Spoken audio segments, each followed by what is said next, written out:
and never in last 15 years we have seen such kind of drought in our country.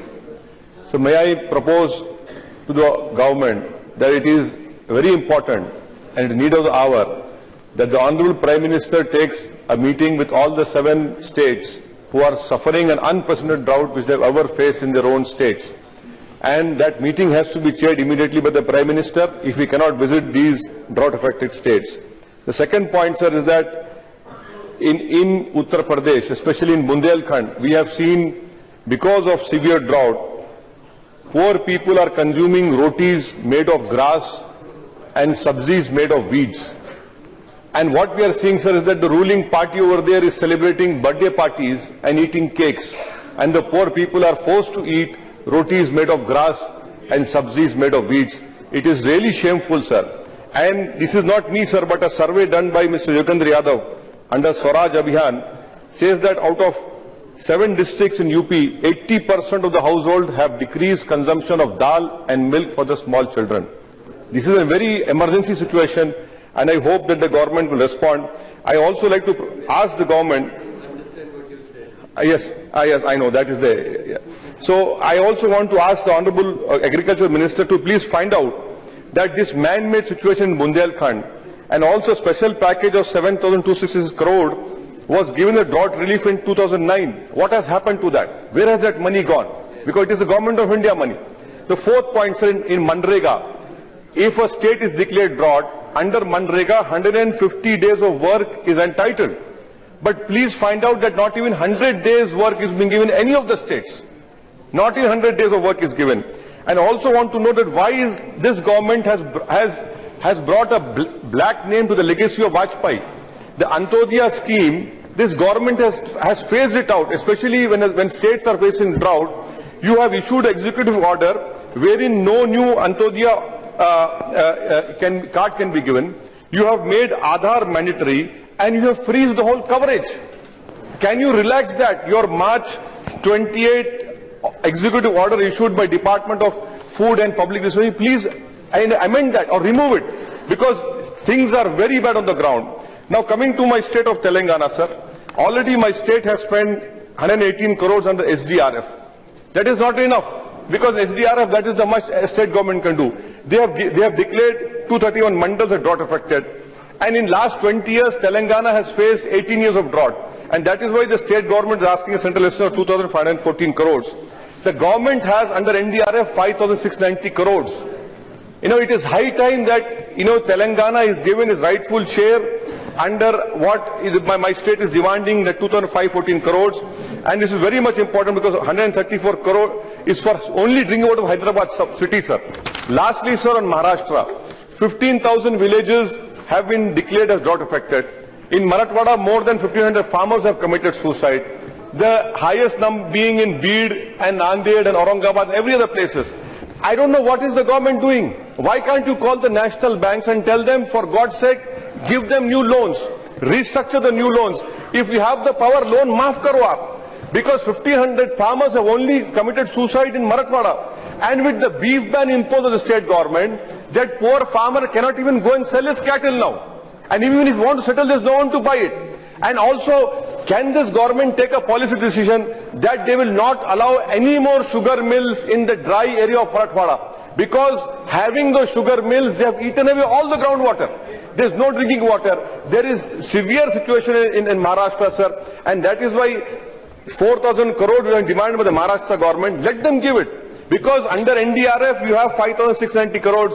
And if need be, you have the money. You have the financial wherewithal. There is no point standing here and saying, oh, whatever is the need, we'll give you. It is high time that the Prime Minister should go there, visit these states, call a meeting in Delhi and tell the whole nation what exactly this government proposes to do to tie up such an it's a very emergency situation. It's a very grave. I hope that the government responds, sir. Thank you. Madam, I would like to know from the Honourable Minister is that what steps are being taken by his ministry, because so many accidents happen in our country, and out of these several people have brain injuries, and we need to tap this pool. And if we really tap this pool, then we really do not require living donors. And The reason I say this, madam, is because the figures which have been published in the Medical Journal of Indian Journal of Anesthesia in 2013, out of 205 patients declared brain dead at AIIMS Trauma Center in the past 5 years, only 10 have become potential organ donors. So I would like to know from the Honourable Minister, the accidents which are happening in the country, what steps does he propose to take to ensure that we can get these donors? Madam, as the Honourable Member has said, certainly this has been taken as a higher priority by the Ministry, and we are trying to see to it that the number of donors should increase, and we are trying to regulate the system. For this only, first of all, in the past 1 month, many new initiatives have been taken. First of all, that the website NOTO has been updated. At the same time, 24/7 helpline has been started. The same way, the organ and tissue donation and transplant registry has been updated and it has been started. So what we have tried to do is to create an awareness and involve people. Last month, in the month of last month, in the month of October, Honorable Prime Minister has spoken in Man Ki Baat about the donation of the organs, and he had requested the people that they should get actively involved. The result was that the people visiting the website of NOTO had tremendously increased. The same way, the call center also received a number of requests and number of inquiries about it. We are trying to develop an awareness program, and it is through the awareness program that we are going to see to it that we get the support. As far as the other part is concerned is the infrastructure. For infrastructure, we have tried to develop an inter-ministerial coordination committee headed by the Secretary of Ministry, and we are coordinating with the line departments to see to it that those who want to donate their organs, we are able to take the benefit of it, and that is why the strengthening and the capacity building is going on. The same way, we are also trying to see that the systems have now put to place to register the organ pledges. That is why the registry has started. Training and sensitization program has started. Criteria for the allocation of kidney has been finalized and will be put in public domain. The same way, for other organs also, it's underway, and we are also considering to do it accordingly. The issues which is related is that we have to look for preventive part also. We are working on the preventive part, and we are also looking on the part how when such things happen.